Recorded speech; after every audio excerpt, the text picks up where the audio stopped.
खरूज की किताब उसका 20वां बाब और उसकी 12वीं आयत का आज हम मुताला करेंगे। बुजुर्ग मूसा के तवज्जुह से लिखी गई खरूज की किताब उसका 20वां बाब और उसकी 13वीं आयत का आज हम बागौर मुताला करेंगे। अगर आप हवाला निकाल लें तो आप आमीन कह सकते हैं। जी, बाइबल मुकद्दस में कुछ मरकूम है,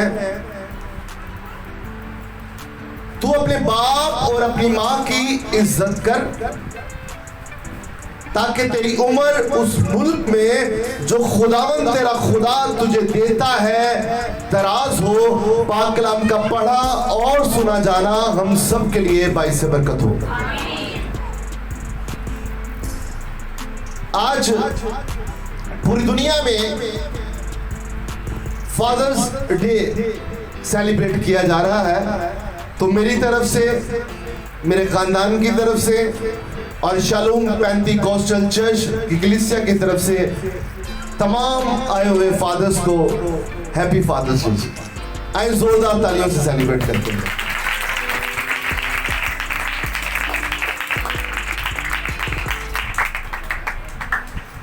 मेरे अजीज बहन भाइयों, आज ये खासतर ये आयत करीमा मैंने क्यों पढ़ी और यही आयत के ऊपर मैंने क्यों कहा कि आप ध्यान रखें, क्योंकि मैं समझता हूं कि ये एक ऐसी आयत है जो खुदा बाप ने डायरेक्टली अपनी बिन्ते कौम बने इस्राइल के एक चौपान बुजुर्ग नबी मूसा को ये दी और ये कहा कि जाकर बनी इस्राइल कौम को ये एहकाम दे दे कि तूने ऐसे ऐसे काम करने हैं। जब खरूज 20वें बाब की हम मुकम्मल तलावत करते हैं इस बाब की, तो इस बाब में एक लॉ दिया गया है, एक शरीयत, एक कानून दिया गया है और वो कानून 10 अहकाम पर मुश्तमिल है जिनको 10 हुक्म भी कहते हैं और ये हुक्म शरीयत भी कहते हैं पहले, और इसी तरह इसको क्या कहते हैं कि खुदा के अहकाम भी कहते हैं और इस पर तकिया करना, इस पर ईमान लाना हर एक मसीह पर वाजिब है। हालेलुया। 10 हुक्म बुजुर्ग मूसा नबी को खुदा बाप ने दिए। उन 10 हुक्मों में से जो पहले 4 हुक्म हैं वो जो है वो इंसान का खुदा के साथ एक ताल्लुक को ज़ाहिर करते हैं। 10 हुक्मों में से जो 4 हुक्म हैं उनका ताल्लुक इंसान का खुदा के साथ है और जो बाकी 6 हुक्म हैं उनका ताल्लुक इंसान का इंसान के साथ है। बड़ी गौरतलब बात है, अंडरस्टैंड करना और कानों की तकदीस करनी, कानों को खुला छोड़ देना जरा। ऐसा कि इधरों गल्ला जानते उधरों ही निकल जाए। अभी मैं पूछूंगा कुछ बातें और मुझे पक्का पता है कि आपको कुछ समझ नहीं आएगी। हालेलुया। मुझे पक्का यकीन है, मुझे झूठा साबित कीजिए और मुझे बहुत खुशी होगी, मुझे गलत साबित कीजिए, मुझे बहुत ज्यादा खुशी होगी। इतनी खुशी होगी जितनी आपको नहीं होती होगी ना समझ कर। मैंने क्या कहा कि जो 10 हुक्म है, पहले 4 हुक्म जो है उनका ताल्लुक क्या है? इंसान का खुदा के साथ है। किसका ताल्लुक क्या है? इंसान का खुदा के साथ है। किनका? पहले जो 4 हुक्म है उनका ताल्लुक इंसान का खुदा की जात के साथ है और जो बाकी 6 हुक्म है उनका इंसान के साथ ताल्लुक है। फलई काम है, तरीक़ेकार है, जिंदगी गुजारने का स्टाइल है, एक पैटर्न सिखाया गया है। अगर हम 10 अहकाम की बात करें तो हमें समझ आएगा कि जो 5 हुक्म है वो कौन सा हुक्म है? हाँ जी, चले ताली जोरदार।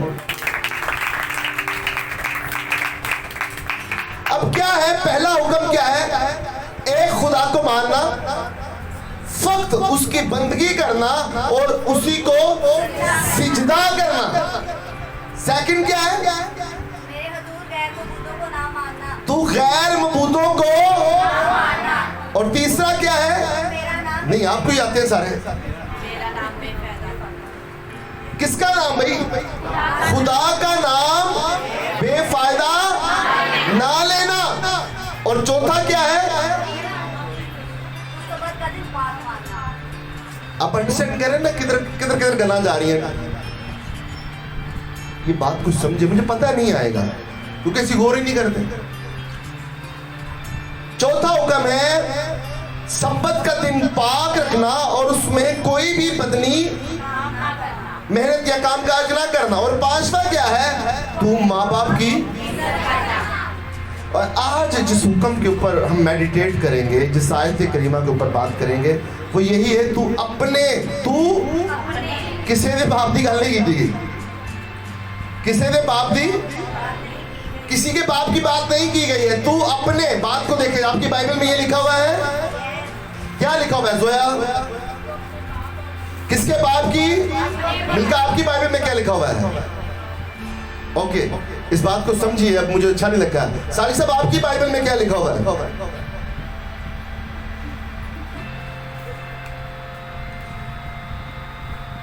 मैंने एक बात कही थी कि जिनके पास नहीं है प्लीज मुझसे कहें, मैं शर्फ लेना चाहता हूं। बाइबल अभी आपको दे दूंगा मैं।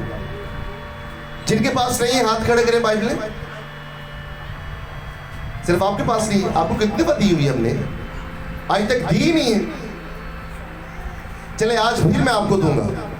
और यकीन जाना अगली दफा आपने ये नहीं कहना कि मैं बाइबल लेके नहीं है। मैं दूंगा बाइबल, इनको दीजिएगा। और जिनके पास है और वो नहीं लेके आते हाथ खड़ा करें। इसको स्टॉप कर दीजिए। आप खड़ी हो जाइए प्लीज।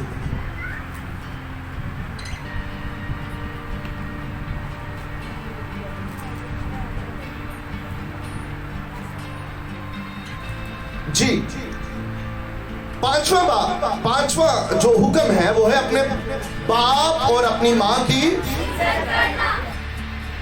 ताकि तेरी उम्र उस मुल्क में जो खुदावन तेरा खुदा तुझे देता है दराज हो। तो आज हम बाप की अहमियत के ताल्लुक से कुछ अहम चंद मुफीद बातें जो आपकी जिंदगी के लिए कार आमद होने वाली हैं या है, अगर तो आप उस बातों पर अमल करते हैं, अगर नहीं करते तो आज अमल करना शुरू कर दीजिए, ताकि जो मुस्तनद हल्के हैं, हल्का अहबाब में वो बातें जो है बड़ी अहमियत की हामिल बातें हैं।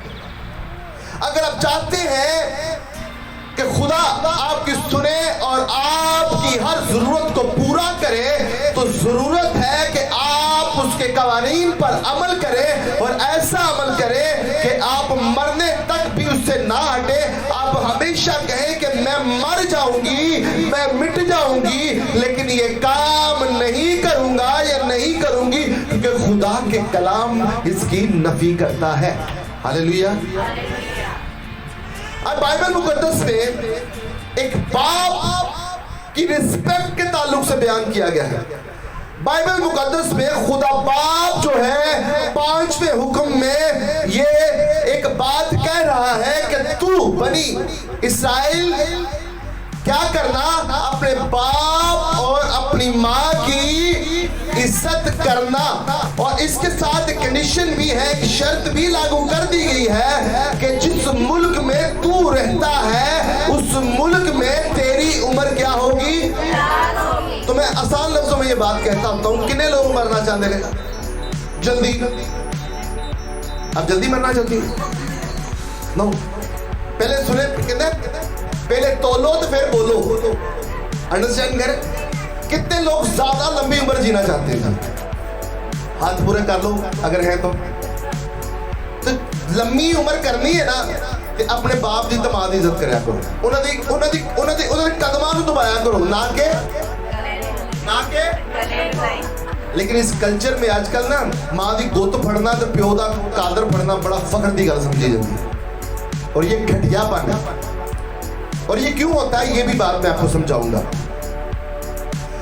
अब बाप की जो इज्जत है कलामे मुकद्दस उसको बढ़ाकर पेश कर रहा है, बढ़ाकर जो है वो बयान कर रहा है। जो हकीकत बाप की रिस्पेक्ट है वो बयान कर रहा है। बाइबल मुकद्दस में खुदा बाप कहते हैं कि अगर मैं बाप हूं तो मेरी और अगर मैं खुदा हूं तो मेरा।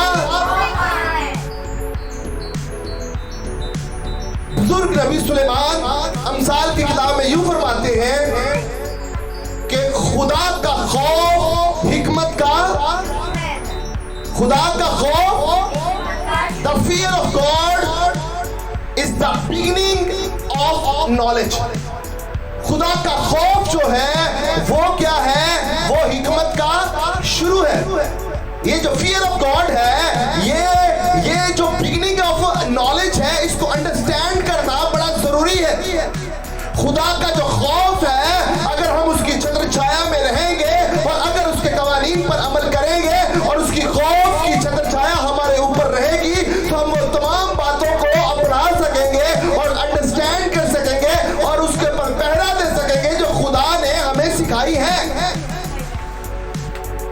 इसको हम इस तरह देखेंगे, अक्सर रात के वक्त हम बाहर जाते हैं और सड़कों पर जो इशारे वगैरह लगे होते हैं, कितने लोगों ने देखे हुए हैं?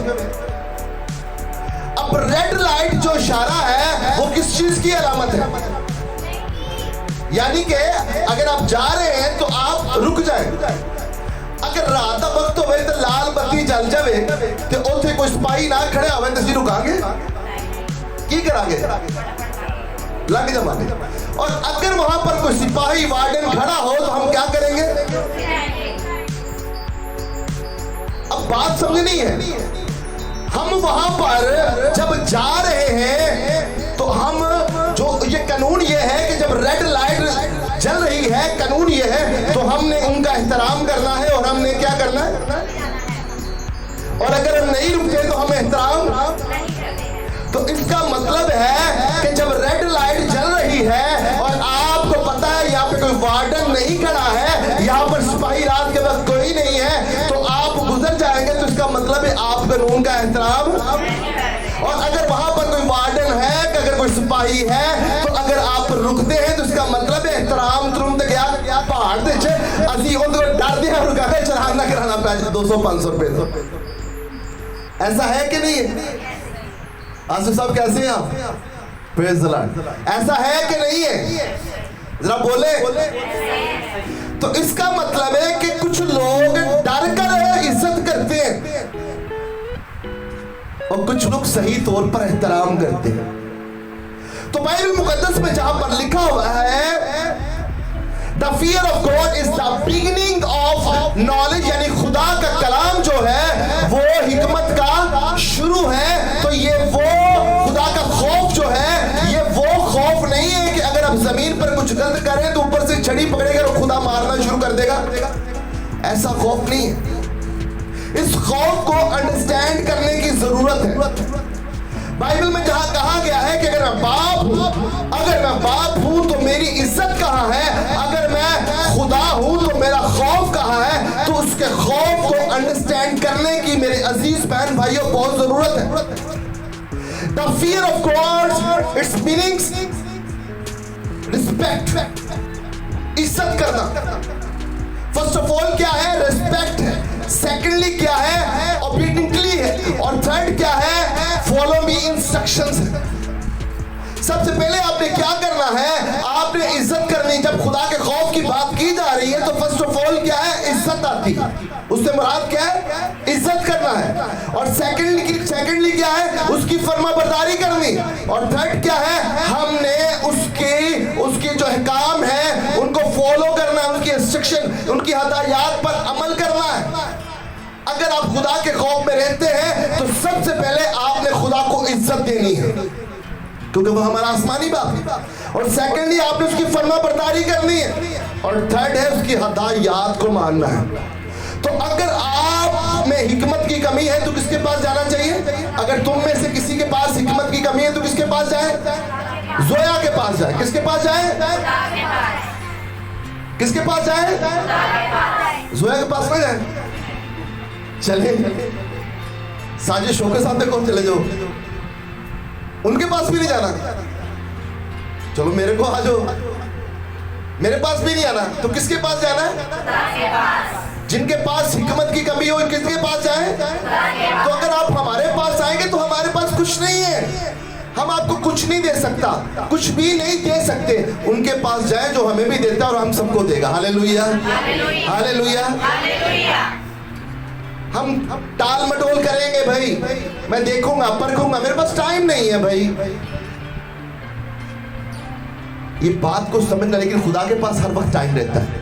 खुदा के पास हर वक्त टाइम रहता है, क्योंकि वो हमारा आसमानी बाप है और जब बाप से मांगने तो वो देता है। जब हम उसके फियर की बात करें तो फियर में इज्जत की बात फर्स्ट ऑफ ऑल आएगी, रिस्पेक्ट की बात आएगी। सेकेंडली क्या आ रहा है, फर्माबरदारी की बात आएगी। और थर्ड आएगी इंस्ट्रक्शन की, हमने उसकी हदायत पर अमल करना है। और उसकी हदायत ये है, 20वां खरूज 20वां बाप और उसकी 12वीं आयत का जब मुतालिया करते हैं तो क्या लिखा है, अपने बाप और अपनी माँ की क्या कर, इज्जत कर। सबसे पहले क्या लिखा, बाप। खानदान का आगाज बाप से होता है, बाप। और आसमानी बाप को ने यहोवा यावे खुदा हमारा बाप। अब बाप, अक्सर मैं एक बात कहता हूँ मुझे बड़ी अच्छी लगती है। आज वालद के लिए भी ये बात कहूँगा, वो ज़्यादा अच्छी लगेगी। फर्स्ट ऑफ ऑल मैं अपने सरमन में बात करने वाला हूँ। मैं कहता हूँ औरत का दुनिया में सबसे बेहतरीन और आला मुकाम तब होता है जब वो माँ बनती है, जब वो बेटी। इसका मतलब ये नहीं मुकाम नहीं, वो काम है। जब वो बहू है या किसी की नंद बनती है या और रिश्ते तब्दील होते हैं, लेकिन सबसे उत्तम और आला जो मुकाम है जो औरत को बख्शा गया है खुदा बाप की तरफ से, वो क्या है जी, माँ। माँ अफजाइश नस्ल का जरिया, माँ। एक बड़ा खूबसूरत शख्स है, फिलोसोफर, उसने कहा मुझे अच्छी माएँ दो, मैं तुम्हें अच्छी नस्ल देता हूँ। तो माँ का बड़ा करैक्टर है, जिस तरह माँ का बड़ा करैक्टर है उसी तरह बाप का भी बड़ा करैक्टर रोल है जी। आज हम बाप की शान में बयान करेंगे और ये चंद दिनों में मुझे बाप की शान को अंडरस्टैंड करते हुए बड़ा आला लगा और उसमें मुझे खुद पे भी शर्मिंदगी आई कि मैं समझ रहा हूँ किसी बहुत सारे एरियाज में मैं भी फेल हुआ। बहुत सारे ऐसे एरियाज थे, ऐसे मुकाम थे जहां पर मैंने अपने आप को देखा और मैंने देखा मैं कि यहाँ पर फेल हूँ साजिद, यहाँ पे इतने मार्क्स आए, यहाँ पे इतने मार्क्स आए, अगर काश कभी मैं यहाँ पे होता तो मेरे बच्चे कुछ और बेहतर होते। और मैं कोशिश करूंगा इसके ऊपर कि करूं और वो बातें मैं आपको भी सिखाऊंगा। आपने भी इस एरियाज को एड्रेस करना है और उसके ऊपर अमल पैरा होना है। हालेलुया। अब सबसे बड़ी बात, हमारे कल्चर में, मशरकी कल्चर में, अगर किसी बंदे का ब्याह होवे तो पहले 6 महीने बच्चा पैदा ना होता, फिर बहुत अच्छी गल्लां होंदियां, औरत के लिए भी और मर्द के लिए भी। ऐसा है कि नहीं है? अक्सर किसी ने मुझसे कहा भाई साहब मेरे लिए दुआ करें, हमें ब्लेसिंग नहीं मिली। तो मैं क्यों हो गया यार, मिल जाएगी। मैं क्या बुजुर्ग अब्राहम ने भी करना 100 साल वेट किया उन्हें, सारा की उम्र 100 साल थी उस वक्त और आई थिंक 90 साल थी,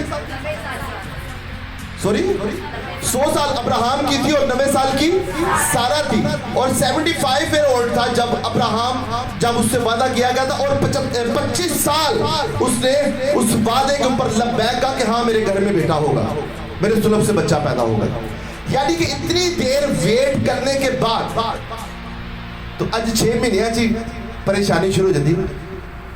ठीक है, होनी चाहिए, लेकिन इसका मतलब है जब कोई शख्स मर्द किसी लड़की या लड़के का बाप बनता है तो उसको बड़ी खुशी होती है। और खास तौर पर हमारे मशरकी कल्चर में, पंजाबी कल्चर में अगर कोई बंदा पुत्र दा प्यो बन जाए तो बड़ी बड़ी गल हो जाती है, बड़े एहसास की गल है। हाँ जी, मैं एक बेटे का बाप, मैं क्या हूँ जी, ऐसा होता है कि नहीं होता? और अगर बेटियां होंगे ना सच भी ताने मारी जाती है, नाना भी जिठानियां भी हर पासों ही लानता, ऐसा होता है, ऐसा होता है। मानते हैं कि नहीं मानते? ऐसा होता है। और अगर बेटे का तो प्यो बड़ा सीना चोट भी मैं पुत्र का प्यो है, तो अच्छी बात भी है, बुरी बात नहीं।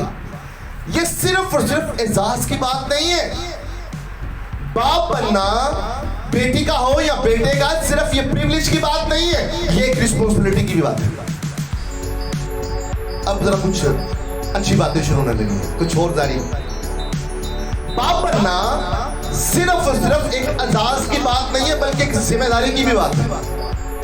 सिर्फ ऐ नहीं पड़का मार दिया मैं जनाब एक पुत्र का प्यो या बेटी का प्यो। भाई जिम्मेदारी कहाँ है आपकी? सिर्फ आजाद हासिल कर लेना ये काफी नहीं है भाई, जिम्मेदारी का एहसास भी करें, जिम्मेदारी का एहसास करें।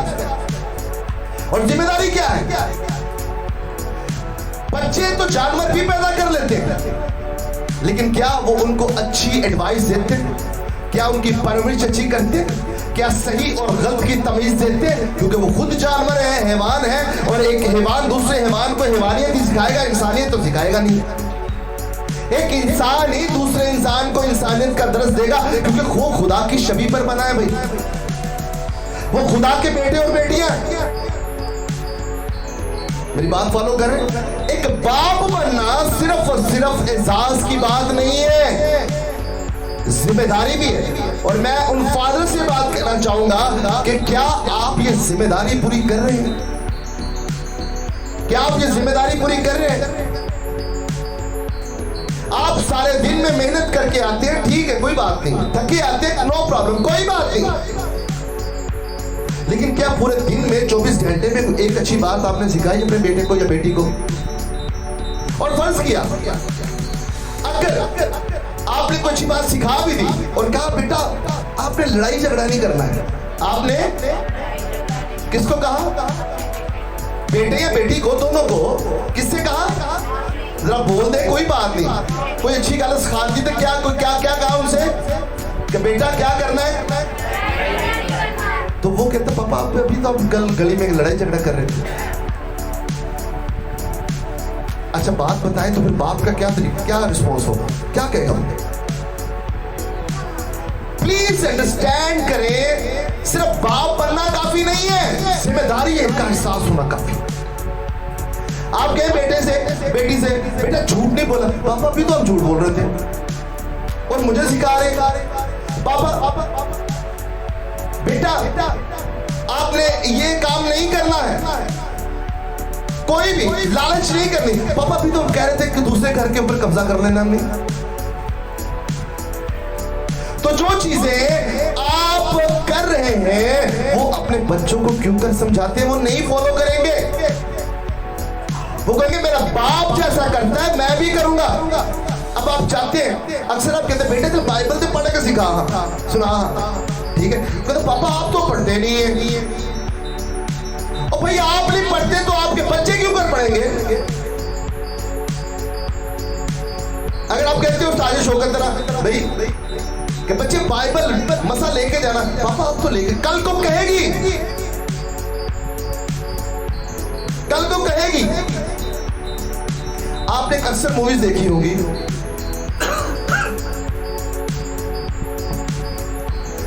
मूवीज से पहले जब मैं बहुत ज्यादा ये अक्सर सिनेमा में जाया करता था तो वहां पे अक्सर ऐड आता था। तो एक बंदा सिगरेट पी रहा है और उसके बच्चे भी पास हैं, सिगरेट पी रहे हैं तो उनके बच्चे भी, और वो सिगरेट की वजह से बच्चे बड़े परेशान हैं। और एक दिन क्या हुआ कि वो सिगरेट पी रहा है, उसका बाप साइड पे गया, उस बच्चा काम कर रहा था और उसने पेंसिल उठाई और क्या किया, एक्शन कर रहा है अपने किसी चीज से और वो मुंह में डाल के ऐसे कर रहे हैं। अब उसका बाप ने उसको देखा और बड़ा अजीब सा फील हुआ उसको, यार है कि गल हो रही। और साथ में लड़की भी थी और लड़का भी था, दोनों। अब आप आसान लफ्जों में बात सब आपको समझ आ रही होगी, और आप बताएं बच्चों ने क्या देखा और क्या क्या वो कर रहे थे? ऐसे पापा पी रहे हैं, मैंने भी ऐसे। यानी कि बड़ी अच्छी बात है, मेरा पापा कर रहा है। बच्चों को उसके साइड इफेक्ट्स का नहीं पता है, बच्चों के उनके नुकसानात का नहीं पता है, लेकिन क्या हो रहा है, बच्चे क्या कर रहे हैं? और कल को आप कहने वाले होंगे बच्चे सिगरेट ना पिया करो। मैं घर में चला गया, वहां पर क्या करता है, शराब दी एंजल लगियां लहरा बहरा एंजी। मैं देख के हैरान हो गया, मैं पूछा, मैं कहा पाजी की गल थी, कोई बार खुली है? ये तो मेरा कारोबार है। ठीक हो गया। अब उनके बच्चों को कह रहे थे बाइबल की तालीम दो, मैं कहा ठीक है। मैं कहा मैं तो देख चला जाऊंगा, बाजी तुम जी तालीम देते हो तो कोई अमल नहीं होना। अब बाइबल में लिखा है शराब पीने वाला जो खुदा की बादशाह में दाखिल नहीं हो सकता है, नशावर चीज। अब बाप शराब पी के आएगा और आपको बाप के पुत्र शराब नहीं पीनी, शराब ठीक है, तो वो कहेगा पापा आप तो दिन रात डूबे रहते हैं शराब में, आप तो मदहोश रहते हैं, आप तो कभी होश में आते ही नहीं है। तो ये इतनी अच्छी चीज है तो मैं भी पिया ही करूंगा, ये इतनी अच्छी चीज है मैं भी पिया करूंगा। तो क्या बाप को करना चाहिए? एक बाप या मां खुद चर्चरी आती, वो अपने बच्चों को कैसे कहेगी भी चर्चा हो? कहे पापा आप खुद तो आते नहीं है। जो काम आप खुद नहीं करते आप दूसरों को क्यों सिखा रहे हैं भाई? क्यों सिखा रहे हैं? नहीं करेंगे। बाप बनना ये सिर्फ प्रिविलेज एजाज की बात तो है, लेकिन नहीं काफी है, उसके साथ जिम्मेदारी का एहसास होना भी बड़ा जरूरी है। अगर आप बुरे काम करते हैं, रातों को लेट आते हैं घर में, आपके बच्चे रात को निकल जाए तो कल को क्या मना कर सकते हैं उसको? करोगे? कि पापा आप तो सारी रात ही बाहर रहते हो, अगर एक दिन मैं चला जाता हूँ हफ्ते में एक दो दिन तो क्या हो जाता है? मेरी बात कुछ नहीं, बुरी बातें कर रहा हूं मैं। सिर्फ बाप फकरना मैं प्यो ये नहीं है, इसके साथ जिम्मेदारी भी है। मैं तमाम फादर से इसके बाद जो सुनने वाले हैं सोशल मीडिया पे उनसे दरख्वास्त करता हूं, मैं भी इंक्लूड हूं, कि प्लीज वो बातें करें जो खुदा ने आपको सिखाई हैं, खुदा के खौफ में रहें। और खुदा के खौफ में क्या बातें आती हैं? सबसे पहले रिस्पेक्ट आती है। डर से ना करें, एहतराम से करें। यकीन जाने आप चाहते हैं कि सारी जिंदगी आप गुरबत च मार गए हो, ताड़े बच्चे भी गुरबत च मर जाए? क्या बाप आपने बच्चे पैदा किए, आपकी जिम्मेदारी कोई नहीं इनको पढ़ाना लिखाना है? लो जी आप ही, लो जी कहते जी मैं कितने बच्चे ने जी 16, बस आप ही हो गए भाई साहब, पता नहीं चल रहा है भाई, मेरे तो है मुझे पता चला है। अगर 16 या 10 या 8 बच्चे कर लिए, आपको पता नहीं है एक बच्चे की तरबियत करने के लिए कितने पैसे लगते हैं? पैदाइश से पहले आपको एडमिशन करवाना पड़ता है, 50-50, 60-60, 80-80 लाख रुपए एडमिशन पे लग जाता है। बच्चे पैदा की उन्होंने एजुकेशन के बारे कोई पता नहीं, उन्होंने खुआना की है, उन्होंने पुआना की है, उन्होंने दुनिया च रखना की है, तमीज की है जी, सिखाना कुछ भी नहीं। सिर्फ जी बाप मैं पता नहीं चलिया, पता क्यों नहीं चला अभी? अहमकाना बातें छोड़ दें, ये जदीद साइंस और टेक्नोलॉजी की बातें हैं। इस वक्त रोशनी का दौर है, अंधेरे में लालटेन से नहीं लगे फिरते सी। आज लोग चांद पर नहीं बल्कि चांद पर अपने घर बना रहे हैं। हवा में गाड़ियां पेट्रोल के बगैर चल रही हैं, सूरज की शुआओं से गाड़ियां चलती हैं। हर एक चीज वाफर तादाद में अगर आपके पास पैसे हैं तो मिलती है। आज भी अब जहालत में डूबे हुए हैं, तो कसूर किसका है? आपका कसूर है भाई। बाइबल में लिखा है अगर तो अपने बाप ने अगर तो अपने बेटे को मारेगा तो वो मर नहीं जाएगा। खुदा जिससे प्यार करता है उसे तंबी भी करता है। और अगर आप सोने का निवाला देते हैं तो देखे भी शेर की आंख से। आपकी जिम्मेदारी है, सारा कुछ मां तो नहीं छोड़ देना, मां का ठेका लेता है, आप ठेकेदार नहीं है। कल को वो किसी और का नाम आपके बाप के आपके अपने बालक की जगह पे लगा दो, फिर गैरत जाग पेगी मेरा पुत्र है। तो जो जिम्मेदारी का वक्त आए तो तुम मां कल ही कर दे रहा है, कल ही कर रहा है, ठेका नहीं दे रहा है। नो, ऐसा नहीं है। अगर बाप पर ना एजाज की बात है तो मैं जिम्मेदारी भी उठाए। जिम्मेदारी, माफी चाह रहा हूं, ये मैं ये बात आपको तस्दीक करने के लिए नहीं कह रहा हूं, लेकिन मैं बहुत सारे, मैंने खुद अपनी बात में कहा कि मैं भी कुछ एरियाज में वीक हूं। और मैंने देखा कि आज कुछ प्रॉब्लम बच्चों में आई हैं, तो वो मेरी नाकामी की वजह से मैंने भाई सही तवज्जो नहीं दी उसके ऊपर। एली काहिन एक बड़ा सरदार काहिन था और सैमुअल नबी का उस्ताद था। उसके बच्चों की हलाकतें इस कदर हो गई कि चर्च च बह के हैगे च बह के लोगों को तारीफ देना जिससे बच्चों ने तवज्जो नहीं की थी, तो बच्चे जानी कबाबी हरामकारी काम शुरू करते। तो खुदा ने उसको तंबीह की, एली काहिन अपने बच्चों को समझा ले, अगर ये ना समझे तो मैं इनको मार डालूंगा। वो खुदा देखे तो तुम्हें तरीफा करके तो मिन्नता करके बचा लेता। लेकिन एक वक्त ऐसा आया कि उसके बच्चे नहीं वो बुरे कामों से हटे, वो खुदा ने उनको मार दिया। खुदा ने क्या किया? किनके बच्चे मर गए? और मैं आपको मोस्टली कहता हूं कि बाबुओं के और जो प्रीस्ट लोग हैं उनके बच्चे बड़े ज्यादा खराब रहते हैं। और मैं डरता हूँ इस वजह से अपने लिए भी। और वो क्यों ऐसे होता है? क्योंकि वो तवज्जो का लोगों को समझा चले रहते अपने बच्चे वाली तरह तवज्जो काट होती। तो मैं तो कोशिश करूंगा कि इस तरह कोशिश अपने बच्चों के ऊपर ज़्यादा तवज्जो दूँ, और जो बात मैं खुद नहीं करूंगा मैं बच्चों को भी नहीं समझा पाऊंगा, और ना वो समझेंगे। और अगर मेरे बच्चे नहीं समझेंगे आपके बच्चे भी नहीं समझेंगे। यकीन जानिए अपने बच्चों को सही तालीम दिखाया करें, की राह दिखाया करें, सही तालीम की तरफ लेके आए, चर्च में लेके आए, चर्च में लेकर आएंगे तो खुदा आपको भी बरकत देगा और आपके बच्चों को भी। और आपकी जिम्मेदारी आपको क्या है वो बताता रहेगा खुदा के कलाम के तवज्जो से, हमारे तवज्जो से, कि बच्चे पैदा करना सिर्फ काम नहीं है, ये एजाज़ की बात नहीं है। हाँ है, मान लिया एजाज़ की बात है, फ़ख्र की बात है, लेकिन उसके साथ जिम्मेदारी भी एक फ़ख्र की बात है। तो मैं गुजारिश करता हूँ फादर से कि प्लीज़ अपने बच्चों को सोने का निवाला ज़रूर दें, लेकिन देखे भी शेर की आंख से। और बाइबल में लिखा है अगर तो अपने बच्चे की पिटाई करेगा, मारेगा, तो वो मर नहीं जाएगा। और खुदा जिसे प्यार करता है उसे तंबीह भी करता है। Hallelujah, hallelujah. तो आप अपने बच्चों से प्यार करते हैं, अपने बच्चों की जिम्मेदारी उठाएंगे, सही तरीके से उठाएंगे। हालेलुया। खुदावंद आप सबको बड़ी बरकत दे। जोरदार तालियां खुदा की तरफ।